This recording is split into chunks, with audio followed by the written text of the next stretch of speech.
is EUNICE Muturi.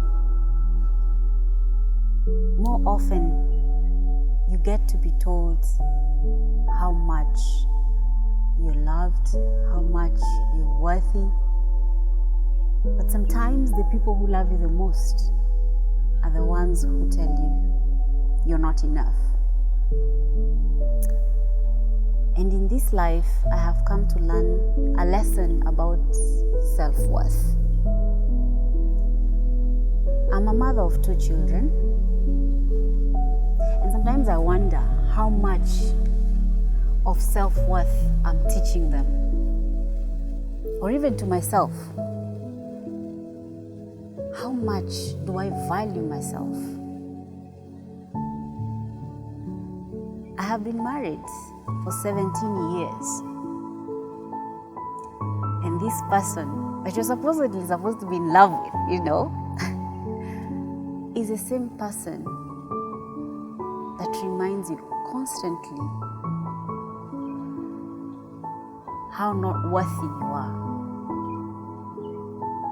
When I met him, I was studying abroad, okay? We were both students. So he's the only family I had. Of course, a boy meets a girl, you're in love. It was all honeymoon in the beginning. And we're long distance. We're not staying in the same city. So after 1 year of dating long distance, I moved in with him, all right? There was constant communication. When you're dating, you're always talking all the time. You want to know where someone is, what you've eaten. So it was like that.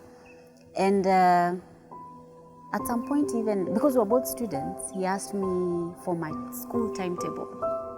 So he would know what lesson I'm having at what time, when I went for lunch, what I ate for lunch, which is okay. I mean, you're in love, aren't you? Moving in with him, it was not easy. You're 2 different people from 2 different worlds. So you're staying with this human. You have to learn each other afresh. Remember, we were not staying in the same city. Now you're staying in the same apartment. So you're learning each other all over again. Your habits, everything. In the beginning, it was okay. But as it went on, I realized this person is kind of short-tempered, yeah? And he would get so mad. And then 5 minutes later, it's over. It's like he's not the same person you were talking to. It's gone. I was like, oh, but that's okay. It's not so bad. He gets mad, and then quickly he gets over it. Or sometimes, he would just go silent, and you don't know why, and then gets over it. Then he starts talking to you again.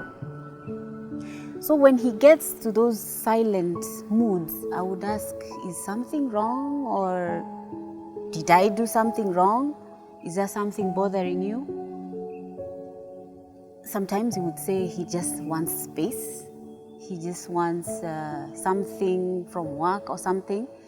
Or sometimes he'd tell me I'm crowding him or something. So at those moments, probably I'll take a walk, go to the park, go for a movie by myself.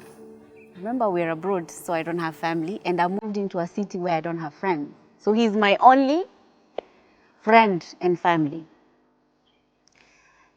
So basically, I'm depending on him for everything. Emotionally, physically, morally, it's all on him. But those times where he feels I'm so much into his space, so I have to move away, and those moments I find myself alone. So it went on like that. But then again, there are those moments where you're together, doing stuff together. But you'd find those moments where you're alone are becoming more and more. And those moments where you're sad, they're more and more. The rages are becoming more. He's getting mad more often. So one time he really, really got angry. I was serving lunch. And normally when you're mad at someone, sometimes you don't even want to be around them, right? So I was in the kitchen serving myself some food. And I went to the living room to sit. He followed me and hit the plate and hit the wall so bad. I was so scared. I thought he would beat me up. Remember, I'm in a city where I don't know anyone. So me being scared, he insisted that it's my fault that he got that way.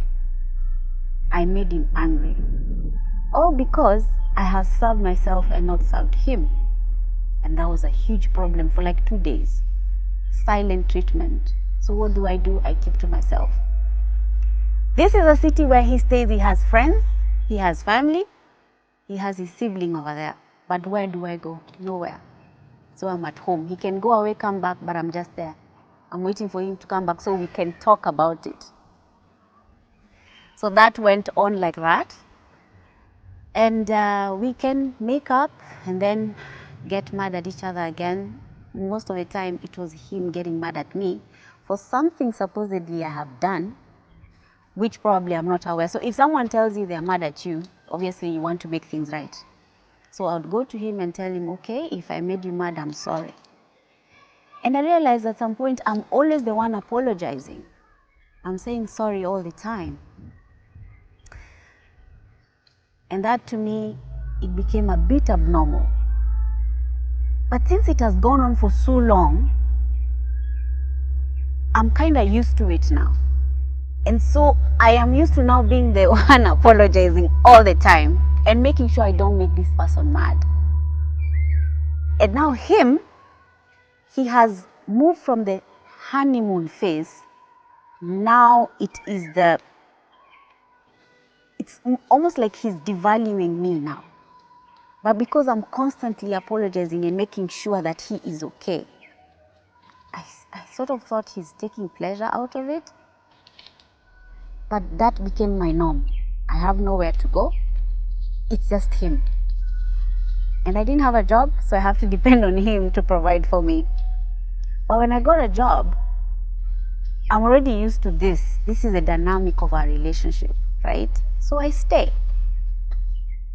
And now we finished school, we got our child, and then we moved back to the country. Now when we moved back, it didn't even take, I think, a week.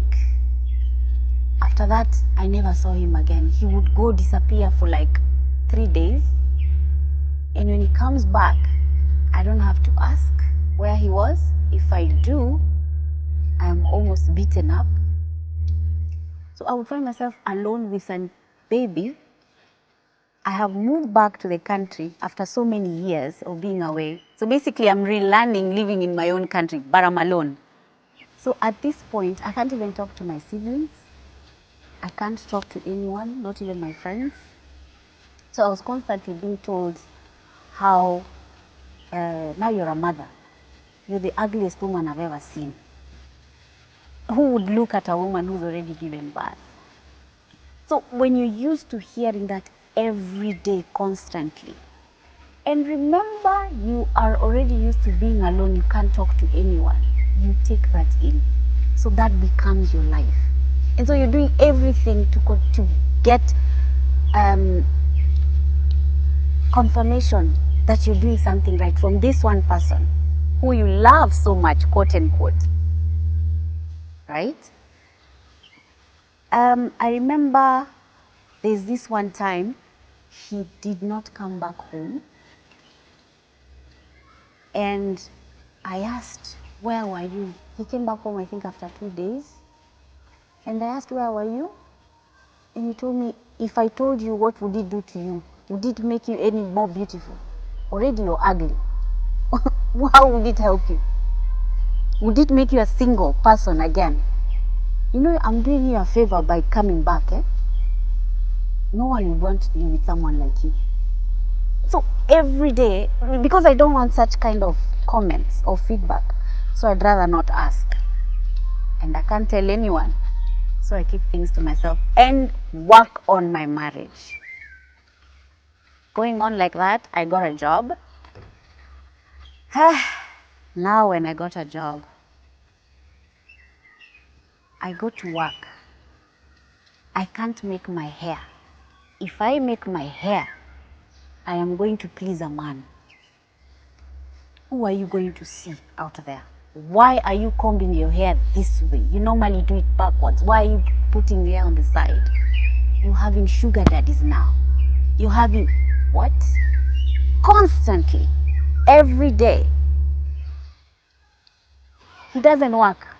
I'm working. He's supposed to have a business which does not make any profit. So we are living off of my money. Okay? Now because we are living off of my money and I have a child, again, putting more effort to work on my marriage. So because he's not making any money, I try and make sure that he is okay with the money that I have. You know the way you cover up for your marriage to make sure everything is okay? And the more I do that, the more I depend, I become a codependent of his validation. Okay? I can't have friends. I leave work Friday. I leave the house on Monday morning going back to work. I can't meet a friend and a friend can't come to see me. My sisters or my neighbors, they couldn't visit me. Why? Because I'll be told, you're always talking about our personal issues to other people. I told you, no one can marry a woman like you. You're such a gossip. Why do you always talk about our marriage? Why do you always do this? So would you tell people about your marriage if you're told that every day? By the person you love? By the person you're married to? You can't do that. So you shut down. When you shut down, you also don't want to go to their houses. Because when you go, it's a problem. When they come, it's a problem. You can't call. It's a problem.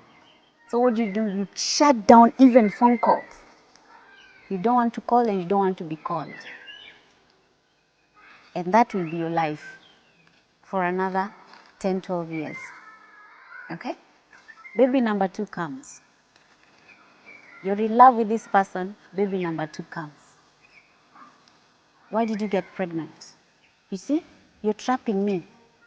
Why are you trapping me with children?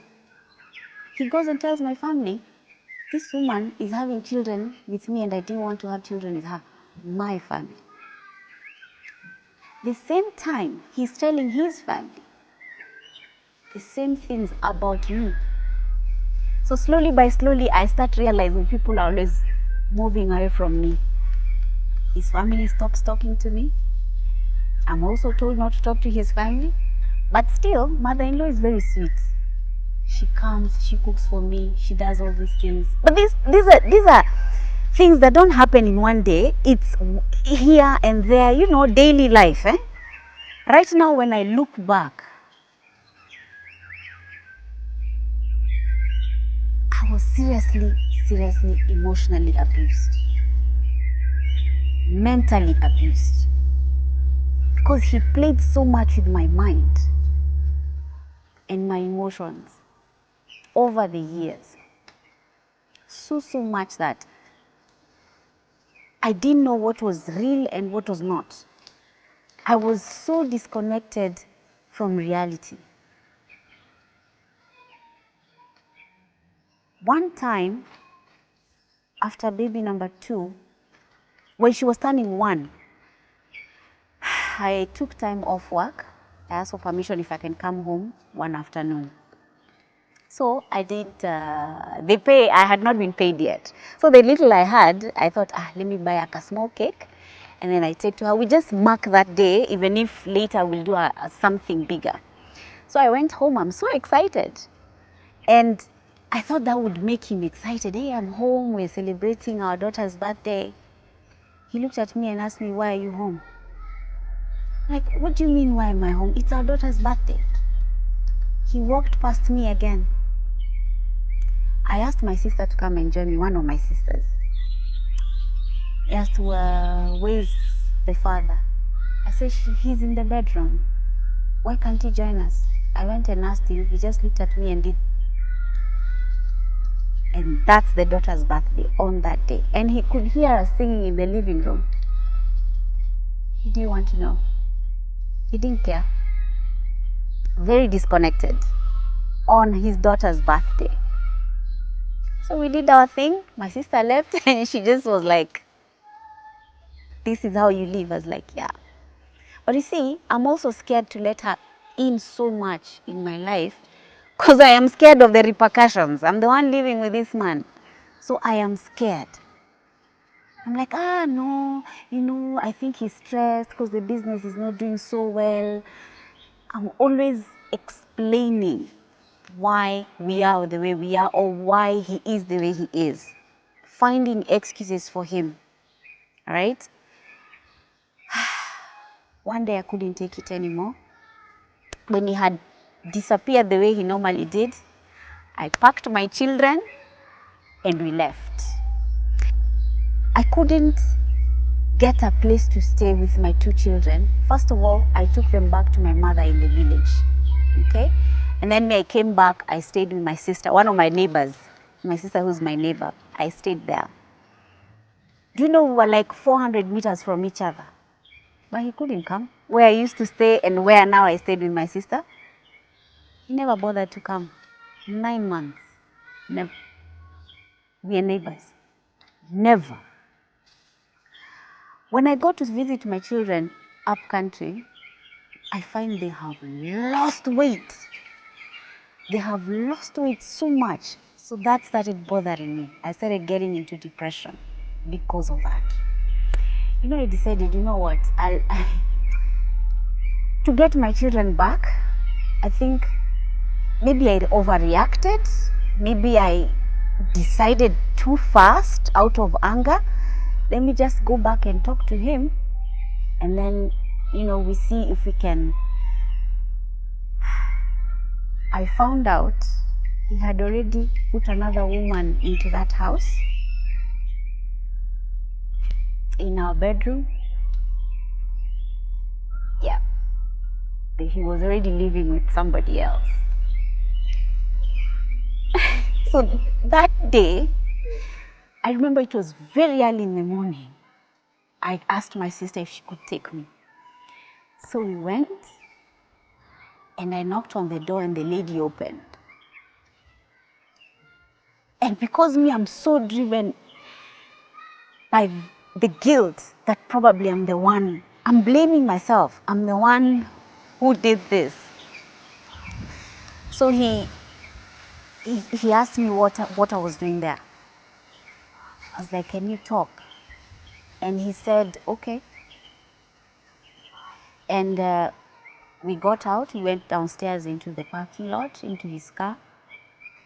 And so I didn't even want to ask him why he's never come to look for me, or because I knew I was going to be blamed. And already I'm blaming myself. So I just started begging him. I'm telling him, okay, let's work it out. Let's go get the children. And he said, yeah, you're the one who broke this family. You're the one who took off. You're the one who did this and did that. So I apologized. That same day I went, that evening when she came back from work, she was told to leave. She was kicked out. So we went to the village, got the children. At that time, I had already moved out of my sister's house. I'd found myself a small apartment. He moved in. But now, because the children had come, it was a 1-bedroom apartment. He found a 2-bedroom apartment. Well, I must say, he loves his children.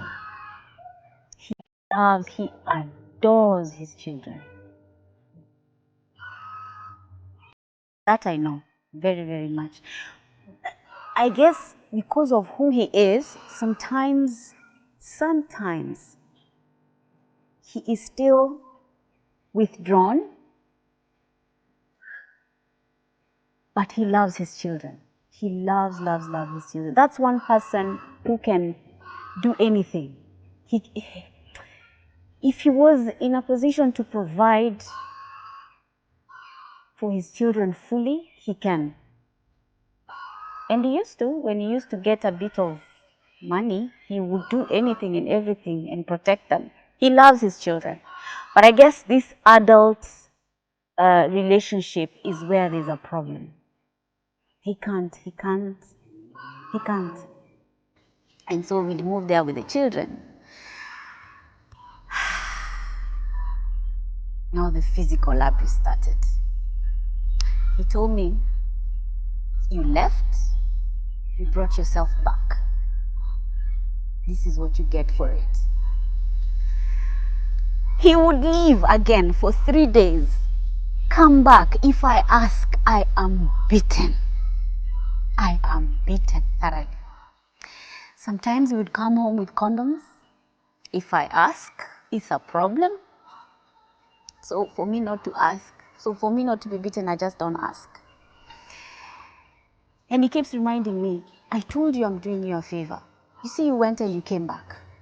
And I'm here. I told you no one will take you back. I'm the only one who can live with a woman like you. You see? And remember, again, he's not working. I'm working. I'm paying all the bills. I'm doing everything. But I'm the problem. All right? One day, I could not take it anymore again. Because now, before he never used to physically abuse me. Now on top of emotional abuse and mental abuse, now there was physical abuse. One day he beat me up so badly. He had gone away drinking and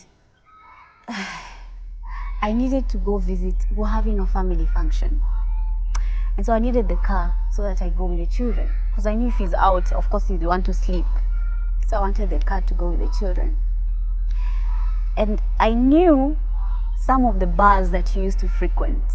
So I went to one of them. I saw his car. When I approached it, he saw me. He drove off. And there was a lady in the car.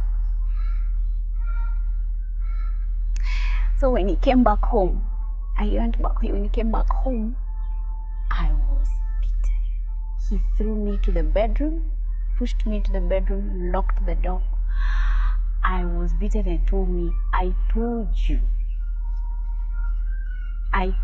you, you're not worth anything. I told you, and today I'm going to show you. Your family will come for a dead body today. I'm killing you. And for real, he was choking me, saying, I want you to die. He put me to the ground. He was making sure my head is banging on the floor. He beat me up so badly. All I could tell him was, don't kill me. I will leave. You don't have to kill me. But I will leave you alone. Okay, fine. I'm not worth anything. But at least let me just go. You know, you've cried. You're now numb. You're numb. Physical pain is not hurting you anymore. I couldn't speak because he was punching me on the jaws. You know, I was lying on the floor. His knees were over me. So he's on top here. You can imagine a man hitting you so bad and banging my head on the floor.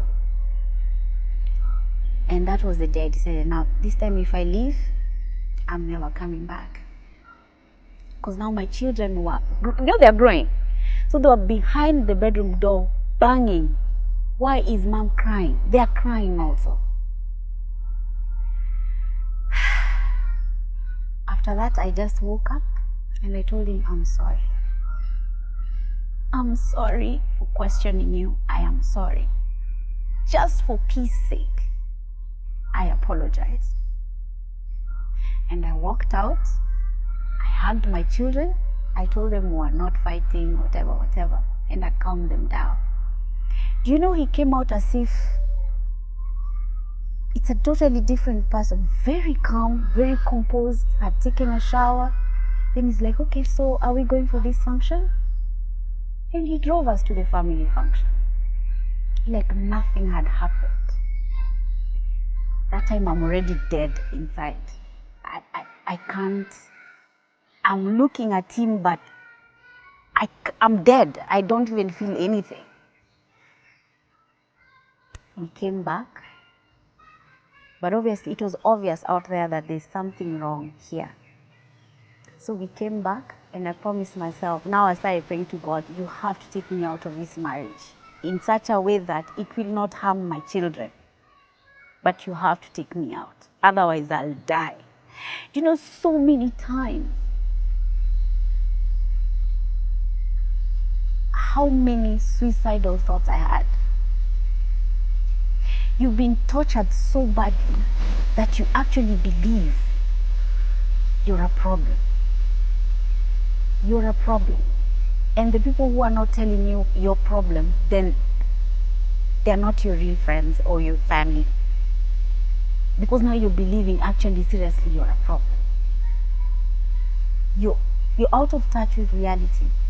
Because this is your life now. How many times I wanted to take my life? How many times? But every time I'm just about to do it, the image of my children just flashes in front of my eyes and I just don't. I'm like, now what about my 2 daughters? What about them? Each time I wanted to take myself out of this world, I thought of my children. But this time I told God, you have to take me out of here, otherwise I'll die. Again, he disappeared. He went drinking. And I told God, this night you have to take us out. You have to. And I knew every time he's out there, when I call him, he gets so irritated that now he stays out longer just to punish me. And so I was going to use that tactic to keep him out longer so that I can leave. So in the wee hours of the morning, I called one of my sisters and I told them, I'm coming. She didn't even wait for, that's all they were waiting for. She didn't say, leave now. I packed my children in their pajamas with my house help. We carried paper bags. We ran. When I was in a matatu, that's when I called him. When I was safe in a matatu, that's when I called him. And I told him, we are gone. Do you know what he said? Make sure I never see you again. Leave and never come back. That time, he's not even back home. And it's like 5 o'clock in the morning, or 5:30. He's still out there. So he doesn't know where we are, where we're going. And we left. I went to my sister's place. I think when he came back, he had sobered up that evening. He called the house help to ask where we were. But she was given strict instructions, do not reveal. Because he knows where he would come at my sister's place. He knows. So he didn't come. We didn't tell him. And our lives continued. We picked up from there. I started again afresh. I got another apartment after 2 weeks. I moved in with my children. I changed them schools. And we moved on.